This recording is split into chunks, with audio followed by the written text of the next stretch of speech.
Hi friends, ನಮಸ್ತೆ. ನಾನು Mallikarjun. Welcome to Spardha Karnataka academy. ಸ್ನೇಹಿತರೆ, P S T R exam ಅಂತಾನೆ ಭಾಳ ದಿನದಿಂದ ನಾವು ಕನ್ವರ್ಸ್ತಾನೆ ಇದ್ವಿ. ಪಿ ಎಸ್ ಟಿ ಆರ್ ಎಕ್ಸಾಮಲ್ಲಿ ಏನೇನು ಸಬ್ಜೆಕ್ಟ್ಸ್ ಇರುತ್ತೆ, ಅದರಲ್ಲಿ ಮ್ಯಾಥ್ಸ್ ಪ್ರಶ್ನೆಗಳು ಇರ್ತಾವ ಇಲ್ಲ ಅಂತ ಇವೆಲ್ಲ ಡೌಟ್ಸ್ ನಿಮಗಿರ್ಬೋದು. 100% ಖಂಡಿತ ಪಿ ಎಸ್ ಟಿ ಆರಲ್ಲಿ ಮ್ಯಾಥ್ಸ್ ಸಬ್ಜೆಕ್ಟ್ ಇದ್ದೇ ಇರುತ್ತೆ. ಈ ಗಣಿತಕ್ಕೆ ಸಂಬಂಧಪಟ್ಟಂಥ ಪ್ರಶ್ನೆಗಳು ಕೇಳೇ ಕೇಳ್ತಾನೆ. ಎಷ್ಟು ಕೇಳ್ಬೋದು ಪ್ರಶ್ನೆಗಳಂದ್ರೆ ಒಂದು ಅವರೇಜ್ ಆಗಿ 25 ಪ್ರಶ್ನೆಗಳಂತೂ ಗ್ಯಾರಂಟಿ ಬರೋ ಚಾನ್ಸಸ್ ಇದೆ. 25 ಕ್ವಶನ್ಸ್ ಅಂತೂ ನಾವು ಎಕ್ಸ್ಪೆಕ್ಟ್ ಮಾಡ್ಬೋದು. ಪಿ ಎಸ್ ಟಿ ಆರ್ ಎಕ್ಸಾಮಲ್ಲಿ ಈ ಮ್ಯಾಥ್ಸ್ ಸಂಬಂಧಪಟ್ಟಂಥ 25 ಪ್ರಶ್ನೆಗಳು ಬರೋ ಸಾಧ್ಯತೆ ಇರುತ್ತೆ. ಈ ನಂಬರ್ ಇನ್ಕ್ರೀಸ್ ಆದರೂ ಆಗ್ಬೋದು. 30 ಪ್ರಶ್ನೆಗಳ ತನಕನೂ ಬರೋ ಚಾನ್ಸಸ್ ಇರುತ್ತೆ. ಯಾಕಂದರೆ ಕನ್ನಡ ಇರುತ್ತೆ, ಇಂಗ್ಲೀಷ್ ಇರುತ್ತೆ, ಹಾಗೆ ಚೈಲ್ಡ್ ಡೆವಲಪ್ಮೆಂಟ್ ಆ್ಯಂಡ್ ಪೆಡಗಾಗಿ CDP ಇರುತ್ತೆ, ಕಂಪ್ಯೂಟರ್ ಇರ್ಬೋದು, GK ಇರ್ಬೋದು. ಅದರ ಜೊತೆಗೆ ಈ ಮೆಂಟಲ್ ಎಬಿಲಿಟಿ ಪ್ಲಸ್ ಈ ಮ್ಯಾಥ್ಸ್ ಅಂತ ಕರಿತೀವಲ್ಲ, ಈ ಪ್ಯೂರ್ ಮ್ಯಾಥಮೆಟಿಕ್ಸ್ ಸಂಬಂಧಪಟ್ಟಂಥ ಪ್ರಶ್ನೆಗಳು 25ರಿಂದ 30 ಪ್ರಶ್ನೆಗಳವರೆಗೆ ಚಾನ್ಸಸ್ ಇರುತ್ತೆ. ನೋಟಿಫಿಕೇಶನ್ ಬಂದಾದ್ಮೇಲೆ ನಿಮಗಿನ್ನೂ ಕ್ಲಾರಿಟಿ ಸಿಗುತ್ತೆ ಎಷ್ಟು ಮಾರ್ಕ್ಸ್ ಸಿಗಿರುತ್ತೆ ಅಂತ. ಹಾಗಾದರೆ PSTR ಮ್ಯಾಥ್ಸ್ ಅಂದರೆ ಏನೇನು ಟಾಪಿಕ್ಸ್ ಓದಬೇಕು, ನಾವು ಏನು ಕವರ್ ಮಾಡಬೇಕು, ಏನು ಸಿಲೆಬಸ್ ಇರುತ್ತೆ ಅಂತ ನಾನು ಸಿಲೆಬಸ್ ಡಿಸ್ಕಸ್ ಮಾಡ್ತಾ ಹೋಗ್ತೀನಿ ಈ ಕ್ಲಾಸಲ್ಲಿ. ಪ್ರತಿಯೊಬ್ಬರು ಮಿಸ್ ಮಾಡ್ದೇ ಕೊನೆವರೆಗೂ ವಾಚ್ ಮಾಡ್ತಾ ಹೋದರೆ ನಿಮಗೆ ಯಾವ ಟಾಪಿಕ್ಸ್ ಇರ್ತವೆ, ಏನು ಓದಬೇಕು ಅಂತ ಕ್ಲಾರಿಟಿ ಸಿಗುತ್ತೆ. ಕೆಲವರು ನಾವು 4ನೇ ಕ್ಲಾಸ್ ಪುಸ್ತಕ ಓದ್ಬೇಕಾ, 5ನೇದು ಓದ್ಬೇಕಾ, 6th standard ಓದ್ಬೇಕಾ, 7th ಓದ್ಬೇಕಾ, 8th ಓದ್ಬೇಕಾ, so ಯಾವ ಸ್ಟ್ಯಾಂಡರ್ಡ್ವರೆಗೂ ಮ್ಯಾಥ್ಸ್ ಪುಸ್ತಕ ಓದಬೇಕು ಅಂತ ಡೌಟ್ಸಲ್ಲೇ ಕೇಳ್ತಾ ಇರ್ತೀರಿ. ಬಟ್ ಈ ವಿಡಿಯೋದಲ್ಲಿ ಅದಕ್ಕೆಲ್ಲ ನಿಮಗೆ ಕ್ಲಾರಿಟಿ ಕೊಡ್ತೀನಿ. ನೋಡ್ರಿ, ಮೊದಲನೇದಾಗಿ ಈ ಗಣಿತದಲ್ಲಿ ಏನು ಓದ್ಬೇಕಂದ್ರೆ ಫಸ್ಟ್ ಟಾಪಿಕ್ ನಂಬರ್ ಸಿಸ್ಟಮ್ ಅಂತ ಕರಿತೀವಿ. ಸಂಖ್ಯಾ ಪದ್ಧತಿ ಅಂತ ಬರುತ್ತೆ. ಸೊ ಈ ನಂಬರ್ ಸಿಸ್ಟಮ್ ಟಾಪಿಕಲ್ಲಿ ಏನೇನು ಇರುತ್ತೆ ಅಂದ್ರೆ ನೋಡ್ರಿ, ಸಂಖ್ಯಾ ಪದ್ಧತಿಗಳ ಪರಿಚಯ ಇರುತ್ತೆ. ಇಂಟ್ರೊಡಕ್ಷನ್ ಟು ನಂಬರ್ ಸಿಸ್ಟಮ್ ಅಂತ ಕರಿತೀವಿ. ನಮ್ಮ ಸಂಖ್ಯಾ ಪದ್ಧತಿ ಭಾರತೀಯ ಅಥವಾ ಇಂಡೋ ಅರೇಬಿಕ್ ನಂಬರ್ ಸಿಸ್ಟಮ್ ಯಾವ ರೀತಿ ಇರುತ್ತೆ, ಆಮೇಲೆ ಇಂಟರ್ನ್ಯಾಷನಲ್ ನಂಬರ್ ಸಿಸ್ಟಮ್ ಅಂತಾರಾಷ್ಟ್ರೀಯ ಸಂಖ್ಯಾ ಪದ್ಧತಿ ಯಾವ ರೀತಿ ಇರುತ್ತೆ, ಆಮೇಲೆ ರೋಮನ್ ನಂಬರ್ ಸಿಸ್ಟಮ್ ಯಾವ ರೀತಿ ಇರುತ್ತೆ, ಈ ಸಂಖ್ಯಾ ಪದ್ಧತಿಗಳ ಪರಿಚಯ ಇರುತ್ತೆ ಒಂದು ಕಾನ್ಸೆಪ್ಟು. ಆಮೇಲೆ ಇದಾದ್ಮೇಲೆ ಗಣಿತ ಕ್ರಿಯೆಗಳಿಗೆ ಸಂಬಂಧಪಟ್ಟಂತ ಕಾನ್ಸೆಪ್ಟ್ಗಳು ಇರ್ತಾವೆ. ಗಣಿತ ಕ್ರಿಯೆಗಳು ಮ್ಯಾಥಮೆಟಿಕಲ್ ಆಪರೇಷನ್ಸ್ ಅಂತ ಕರಿತೀವಿ. ಗಣಿತ ಕ್ರಿಯೆಗಳಂದ್ರೆ ಮ್ಯಾಥಮೆಟಿಕಲ್ ಆಪರೇಷನ್ಸ್ ಅಂತ ಕರಿತೀವಿ. ಏನು ಗಣಿತ ಕ್ರಿಯೆಗಳು ಟೋಟಲಿ 4 ಗಣಿತ ಕ್ರಿಯೆಗಳಿದಾವೆ. ಅದು ಸಂಕಲನ, ವ್ಯವಕಲನ, ಗುಣಾಕಾರ, ಭಾಗಾಕಾರ ಅಂತ. ಅಡಿಷನ್, ಸಬ್ಟ್ರಾಕ್ಷನ್, ಮಲ್ಟಿಪ್ಲಿಕೇಶನ್, ಡಿವಿಷನ್ ಮೇಲೆ ಪ್ರಶ್ನೆಗಳು ಕೇಳೋ ಸಾಧ್ಯತೆ ಇರುತ್ತೆ.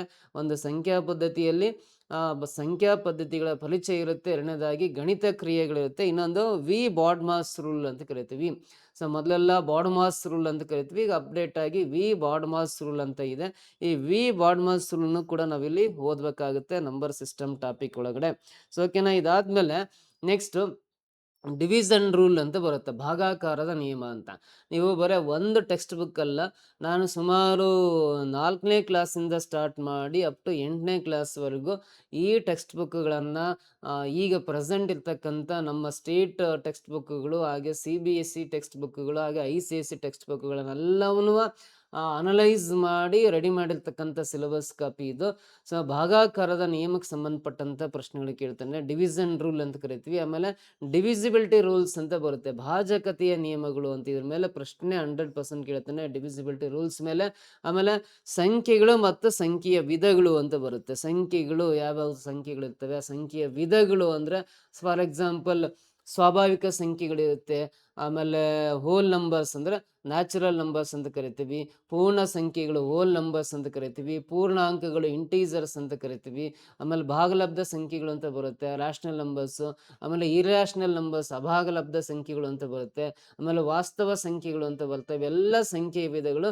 ಇವನ್ ಮೇಲೆ ಕೂಡ ಈ ಸಂಖ್ಯೆಯ ವಿಧಗಳು, ಅವುಗಳ ಕ್ರಿಯೆಗಳಿಗೆ ಸಂಬಂಧಪಟ್ಟಂತ, ಪ್ರಾಪರ್ಟಿ ಸಂಬಂಧಪಟ್ಟಂತ ಪ್ರಶ್ನೆಗಳಂತ ಕೇಳ್ತಾ ಇರ್ತಾನೆ. ಸಂಖ್ಯೆಗಳೊಂದಿಗೆ ಆಟ, ಪ್ಲೇಯಿಂಗ್ ವಿತ್ ನಂಬರ್ಸ್ ಅಂತ ಕರಿತೀವಿ. ಪ್ಲೇಯಿಂಗ್ ವಿತ್ ನಂಬರ್ಸ್ ಅಂದ್ರೆ ಆ ಸಂಖ್ಯೆ ಅಂಕೆಗಳ ಮೇಲೆ ಪ್ರಶ್ನೆಗಳು ಕೇಳ್ತಾನಲ್ಲ, ಇದೇ ಒಂದು ಟಾಪಿಕ್ಕೇ ಇದೆ. ನಾವು ಸ್ಕೂಲ್ ಡೇಸಲ್ಲಿ 5th ಸ್ಟ್ಯಾಂಡರ್ಡಲ್ಲಿ 6th standard maths text book ನೋಡ್ರೆ ಪ್ಲೇಯಿಂಗ್ ವಿತ್ ನಂಬರ್ಸ್, ಸಂಖ್ಯೆಗಳೊಂದಿಗೆ ಆಟ ಅಂತ ಇದೆಯಾ, ಆ ಟಾಪಿಕ್ ಮೇಲೂ ಕೂಡ ಕ್ವಶನ್ ಕೇಳೋ ಚಾನ್ಸಸ್ ಇರುತ್ತೆ. ಇದೆಲ್ಲ ನಂಬರ್ ಸಿಸ್ಟಮ್ ಸಂಖ್ಯಾ ಪದ್ಧತಿಯಲ್ಲಿ ಬರ್ತಕ್ಕಂಥ ಸಬ್ ಯೂನಿಟ್ಸ್ ಇವೆಲ್ಲ. ನೆಕ್ಸ್ಟ್ ಸೆಕೆಂಡ್ ಟಾಪಿಕ್ ಭಿನ್ನರಾಶಿಗಳು ಅಂತ ಬರುತ್ತೆ. ಫ್ರಾಕ್ಷನ್ಸ್ ಅಂತ ಕರಿತೀವಲ್ಲ, ಅಂಶ ಮತ್ತು ಛೇದವನ್ನ ಒಳಗೊಂಡಿರ್ತಕ್ಕಂಥ ಭಿನ್ನರಾಶಿಗಳು. ಆ ಭಿನ್ನರಾಶಿಗಳಲ್ಲಿ ಭಿನ್ನರಾಶಿಯ ವಿಧಗಳು ಬರ್ತವೆ. ಭಿನ್ನರಾಶಿಗಳಲ್ಲಿ ಚಿಕ್ಕದು ಯಾವುದು ದೊಡ್ಡದು ಯಾವುದು ಐಡೆಂಟಿಫೈ ಮಾಡಕ್ ಬರುತ್ತೆ. ಸೊ ಆ ಭಿನ್ನರಾಶಿಗಳ ಮೇಲೆ ಲೆಕ್ಕಗಳು ಕೂಡ ಚಾನ್ಸಸ್ ಇರುತ್ತೆ. ಸೊ ಭಿನ್ನರಾಶಿಗಳು ಅಂತ ಒಂದು ಟಾಪಿಕ್ ಬರುತ್ತೆ. ಇದಾದ್ಮೇಲೆ ಡೆಸಿಮಲ್ ನಂಬರ್ಸ್, ದಶಮಾಂಶ ಸಂಖ್ಯೆಗಳು, ಪಾಯಿಂಟ್ ಸಮಥಿಂಗ್ ಎಲ್ಲ ಇರ್ತಾವಲ್ಲ ಅವನ್ನೆಲ್ಲ ದಶಮಾಂಶ ಸಂಖ್ಯೆಗಳು ಅಂತ ಕರಿತೀವಿ. ದಶಮಾಂಶ ಸಂಖ್ಯೆಗಳು ಅಂತ ಒಂದು ಸ್ಮಾಲ್ ಯೂನಿಟ್ ಇದೆ. ಸೊ ಈ ಟಾಪಿಕ್ ಇರುತ್ತೆ. ಅದಾದ್ಮೇಲೆ ವರ್ಗಗಳು, ವರ್ಗ ಮೂಲಗಳು ಅಂತ ಇರುತ್ತೆ. ಸ್ಕ್ವೇರ್ಸ್ ಅಂಡ್ ಸ್ಕ್ವೇರ್ ರೂಟ್ಸ್ ಅಂತ ಇರುತ್ತೆ. ವರ್ಗಗಳು ಮತ್ತು ವರ್ಗ ಮೂಲಗಳು ಅಂತ ಇರುತ್ತೆ. ಸ್ಕ್ವೇರ್ಸ್ ಅಂಡ್ ಸ್ಕ್ವೇರ್ ರೂಟ್ಸ್ಗೆ ಸಂಬಂಧಪಟ್ಟಂತ ಕ್ವಶನ್ ಇರುತ್ತೆ. ಘನಗಳು ಮತ್ತು ಘನ ಮೂಲಗಳು ಅಂತ ಒಂದು ಟಾಪಿಕ್ ಬರುತ್ತೆ. ಕ್ಯೂಬ್ಸ್ ಅಂಡ್ ಕ್ಯೂಬ್ ರೂಟ್ಸ್ ಅಂತ ಓದ್ಬೇಕಾಗತ್ತೆ. ಕ್ಯೂಬ್ಸ್ ಅಂಡ್ ಕ್ಯೂಬ್ ರೂಟ್ಸ್ ಅಂತ. ನೆಕ್ಸ್ಟ್ ಅಪವರ್ತನಗಳು ಮತ್ತು ಅಪವರ್ತಿಸುವಿಕೆ ಅಂತ ಕರಿತೀವಿ. ಅಪವರ್ತನಗಳು ಮತ್ತು ಅಪವರ್ತ್ಯ ಅಂತ ಕರಿತೀವಿ. ಫ್ಯಾಕ್ಟರ್ಸ್ ಅಂಡ್ ಫ್ಯಾಕ್ಟರೈಸೇಷನ್ ಅಂತ ಕರಿತೀವಿ. ಸೊ ಈ ಟಾಪಿಕ್ ಕೂಡ ಇರುತ್ತೆ. ಆಮೇಲೆ ಟೈಮ್, ಕಾಲಕ್ಕೆ ಸಂಬಂಧಪಟ್ಟಂತೆ ಒಂದು ಸ್ಮಾಲ್ ಯೂನಿಟ್ ಇದೆ. ಸೊ ಆಮೇಲೆ ಉದ್ದ, ತೂಕ, ಗಾತ್ರ ಅಂತಿದೆ. ಲೆಂತ್, ವೆಯ್ಟು, ಸೈಜ್ ಗಾತ್ರ ಅಂದ್ರೆ ವಾಲ್ಯೂಮ್ ಅಂತಾನು ಕರಿತೀವಿ, ಸೈಜ್ ಅಂತಾನು ಕರಿತೀವಿ. ಇದಕ್ಕೆ ಸಂಬಂಧಪಟ್ಟಂತೆ ಒಂದು ಸ್ಮಾಲ್ ಯೂನಿಟ್ ಇದೆ. ಅದಾದ್ಮೇಲೆ ಅನುಪಾತ ಮತ್ತು ಸಮಾನುಪಾತ, ರೇಷು ಅಂಡ್ ಪ್ರಪೋರ್ಷನ್ ಅಂತ ಒಂದು ಟಾಪಿಕ್ ಬರುತ್ತೆ. ಸೊ ಅದಾದ್ಮೇಲೆ ಪರಿಮಾಣಗಳ ಹೋಲಿಕೆ ಅಂತ ಬರುತ್ತೆ. ಕಂಪ್ಯಾರಿಸನ್ ಆಫ್ ಕ್ವಾಂಟಿಟೀಸ್ ಅಂತ. ಆಕ್ಚುಲಿ ಇಲ್ಲಿ ಪರಿಮಾಣಗಳ ಹೋಲಿಕೆಯಲ್ಲಿ ಏನ್ ಮಾಡಿದಾನೆ ಅಂದ್ರೆ ಪ್ರಾಫಿಟ್ ಅಂಡ್ ಲಾಸ್, ಡಿಸ್ಕೌಂಟ್ ಸಂಬಂಧಪಟ್ಟಂತ ಕಾನ್ಸೆಪ್ಟ್ಗಳನ್ನ ಹಾಕಿದ್ದಾನೆ. ಆಮೇಲೆ SI&CI ಅಂತ ಬರುತ್ತೆ, simple interest and compound interest ಅಂತ. ಈ ಟಾಪಿಕ್ ಕೂಡ ಈ ಕಂಪ್ಯಾರಿಸನ್ ಆಫ್ ಕ್ವಾಂಟಿಟೀಸ್ ಒಳಗಡೆ ಇನ್ಕ್ಲೂಡ್ ಮಾಡಿದ್ದಾನೆ.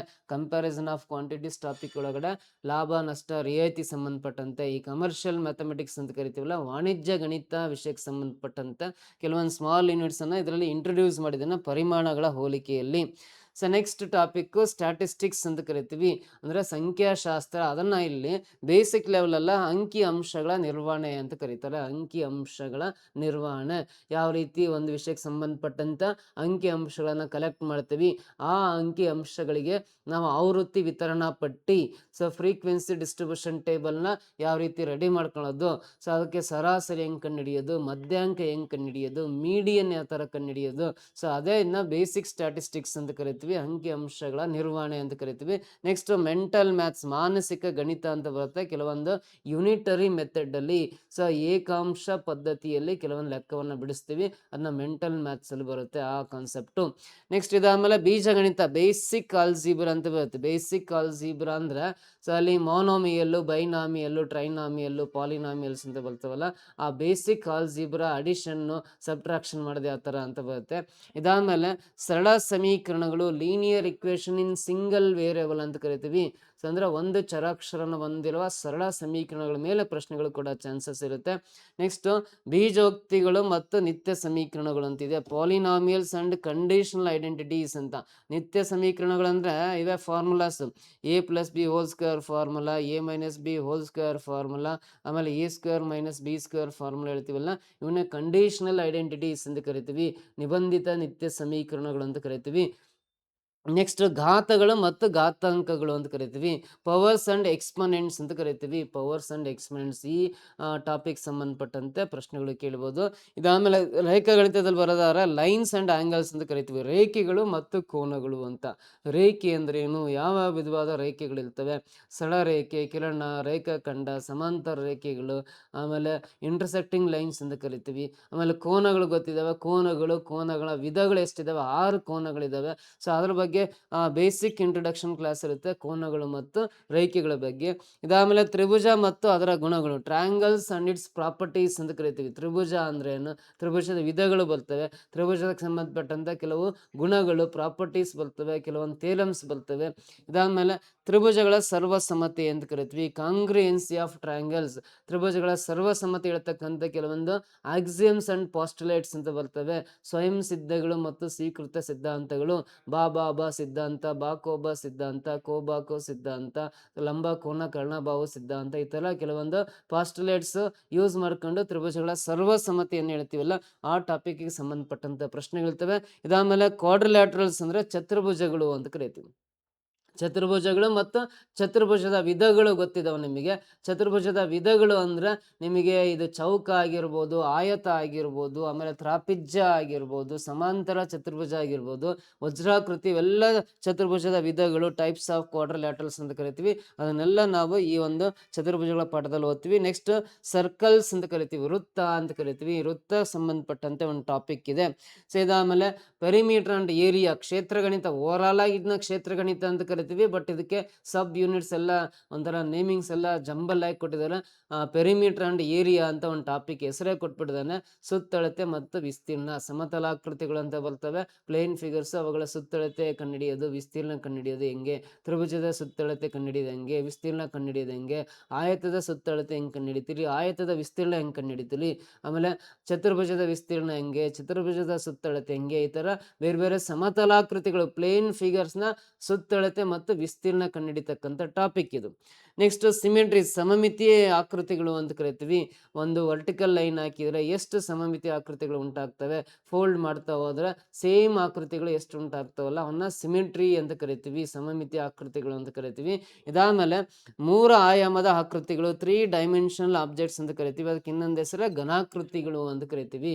ಘನಾಕೃತಿಗಳು ಅಂದ್ರೆ ನಿಮಗೆ ಗೊತ್ತಿದೆ, ಕ್ಯೂಬ್ ಘನ ಆಗಿರ್ಬೋದು, ಆಯತ ಘನ ಕ್ಯೂಬಾಯ್ಡ್ ಅಂತ ಕರಿತೀವಿ. ಇದಾದ್ಮೇಲೆ ಸಿಲಿಂಡರ್ ಬರುತ್ತೆ, ಶಂಕು ಬರುತ್ತೆ, ಆಮೇಲೆ ಸ್ಪಿಯರ್ ಬರುತ್ತೆ, ಗೋಳ ಬರುತ್ತೆ. ಇವೆಲ್ಲ 3 ಆಯಾಮವನ್ನು ಹೊಂದಿರತಕ್ಕಂಥ ಆಕೃತಿಗಳು. ಸೊ ಅವನ್ನ 3 ಡೈಮೆನ್ಷನಲ್ ಆಬ್ಜೆಕ್ಟ್ಸ್ ಅಂತ ಕರಿತೀವಿ. ಓವರಾಗ್ಲೇ ಅವನ ಹೆಸರು ಘನಾಕೃತಿಗಳು ಅಂತ ಕರಿತೀವಿ, 3 ಡೈಮೆನ್ಷನಲ್ ಆಬ್ಜೆಕ್ಟ್ಸ್ ಅಂದ್ರೆ. ನೆಕ್ಸ್ಟ್ ಪ್ರಾಕ್ಟಿಕಲ್ ಜಾಮಿಟ್ರಿ, ಪ್ರಾಯೋಗಿಕ ರೇಖಾಗಣಿತ ಅಂತ ಬರುತ್ತೆ. ತ್ರಿಭುಜಗಳಲ್ಲಿ ಯಾವ ರೀತಿ ರಚನೆ ಮಾಡ್ತೀರಿ, ಆಮೇಲೆ ವೃತ್ತವನ್ನು ರಚನೆ ಮಾಡೋದಾಗಿರ್ಬೋದು, ಆಮೇಲೆ ಸರ್ಕಲ್ ರಚನೆ ಮಾಡೋದಾಗಿರ್ಬೋದು, ಚತುರ್ಭುಜ ರಚನೆ ಮಾಡೋದಾಗಿರ್ಬೋದು, ಅದನ್ನ ಪ್ರಾಯೋಗಿಕ ರೇಖಾಗಣಿತ, ಸೊ ಪ್ರಾಕ್ಟಿಕಲ್ ಜಾಮಿಟ್ರಿ ಅಂತ ಕರಿತೀವಿ. ನೆಕ್ಸ್ಟ್ ಕೆಲವೊಂದು ಡಿಸೈನ್ಸ್, ಸ್ಮಾಲ್ ಯೂನಿಟ್ ಕಾನ್ಸೆಪ್ಟ್ ಇದೆ, ಅದು ಅದ್ರ ಬಗ್ಗೆನೂ ಹೇಳ್ಕೊಡ್ತೀನಿ. ಇದಾದ್ಮೇಲೆ ನೆಕ್ಸ್ಟ್ ಪೆಡಗಾಗಿ ಆಫ್ ಮ್ಯಾಥಮೆಟಿಕ್ಸ್ ಅಂತ ಬರುತ್ತೆ, ಗಣಿತದ ಬೋಧನಾ ಶಾಸ್ತ್ರ ಅಂತ ಬರುತ್ತೆ. ಇದಕ್ಕೆ ಸಂಬಂಧಪಟ್ಟಂತೆ ಒಂದು 4-5 ಪ್ರಶ್ನೆಗಳು ಕೂಡ ಎಕ್ಸಾಮಲ್ಲಿ ಕೇಳೋ ಸಾಧ್ಯತೆ ಇರುತ್ತೆ. ಸೊ ಅದರಲ್ಲಿ ಫಂಡಮೆಂಟಲ್ಸ್ ಅಂಡ್ ಆಬ್ಜೆಕ್ಟಿವ್ಸ್ ಅಂತ ಒಂದು ಟಾಪಿಕ್ ಬರುತ್ತೆ, ಸೈಕಲಾಜಿಕಲ್ ಪರ್ಸ್ಪೆಕ್ಟಿವ್ಸ್ ಅಂತ ಒಂದು ಟಾಪಿಕ್ ಬರುತ್ತೆ, core mathematical content and concepts ಅಂತ ಬರುತ್ತೆ, ಪೆಡಗಾಜಿಕಲ್ ಮೆಥಡ್ಸ್ ಅಂಡ್ ಮೆಟೀರಿಯಲ್ಸ್ ಅಂತ ಬರುತ್ತೆ, ಲಾಸ್ಟ್ಗೆ ಪ್ಲಾನಿಂಗ್ ಅಂಡ್ ಇವ್ಯಾಲ್ಯೂಯೇಷನ್ ಬರುತ್ತೆ. ಸೊ ಇಲ್ಲೆಲ್ಲ ನಿಮಗೆ ಗೊತ್ತಿದೆ, ಇಂಡಕ್ಟಿವ್ ಮೆಥಡ್, ಡಿಡಕ್ಟಿವ್ ಮೆಥಡ್ ಅಂತ ಕರಿತೀವಲ್ಲ, ಅನುಗಮನ ಪದ್ಧತಿ, ನಿಗಮನ ಪದ್ಧತಿ, ಇದಕ್ಕೆ ಸಂಬಂಧಪಟ್ಟಂತ ಪ್ರಶ್ನೆಗಳು. ಆಮೇಲೆ ಗಣಿತದ ಗುರಿಗಳಾಗಿರ್ಬೋದು, ಸ್ಟೇಟ್ಮೆಂಟ್ಸ್ ಆಫ್ ಮ್ಯಾಥಮೆಟಿಕ್ಸ್ ಆಗಿರ್ಬೋದು, ಮ್ಯಾಥಮೆಟಿಕ್ಸ್ ಯಾರು ಏನೇನು ಸ್ಟೇಟ್ಮೆಂಟ್ ಕೊಟ್ಟಿದ್ದಾರೆ ಅದಕ್ಕೆ ಸಂಬಂಧಪಟ್ಟಂತ ಪ್ರಶ್ನೆಗಳು ಕೇಳ್ತಾ ಇರ್ತಾನೆ. ಸೊ ಇದು ಗಣಿತದ ಬೋಧನಾ ಶಾಸ್ತ್ರಕ್ಕೆ ಸಂಬಂಧಪಟ್ಟಂತ ಒಂದು 4-5 ಪ್ರಶ್ನೆಗಳು ಬರೋ ಸಾಧ್ಯತೆ ಇರುತ್ತೆ.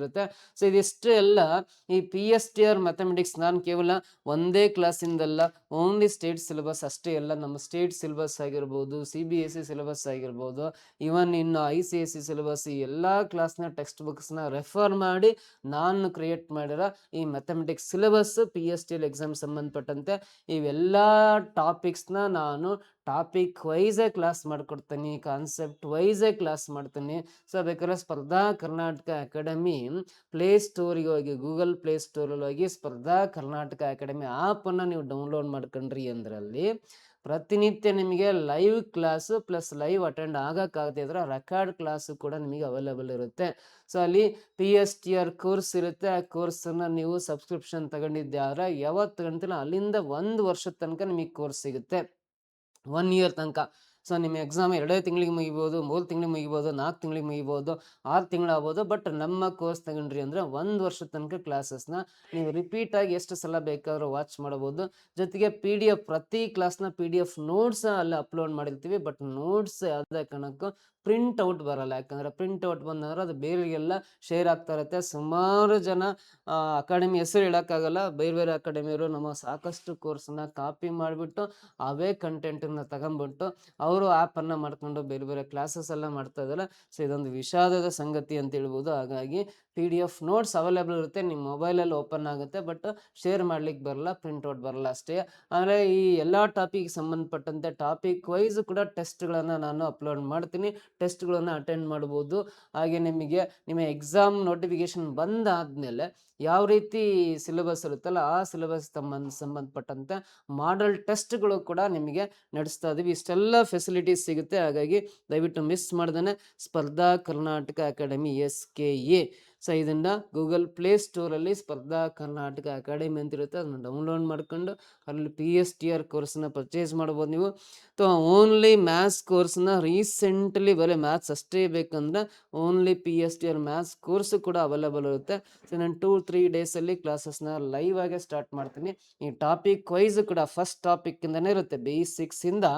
ಸೊ ನಿಮಗೆ ಹೇಳ್ಕೊಡ್ತೀವಿ, ಯಾರು ಮಿಸ್ ಮಾಡ್ದೇ ಈ ಅವಕಾಶವನ್ನು ಮಿಸ್ ಮಾಡ್ಕೋಬೇಡ್ರಿ.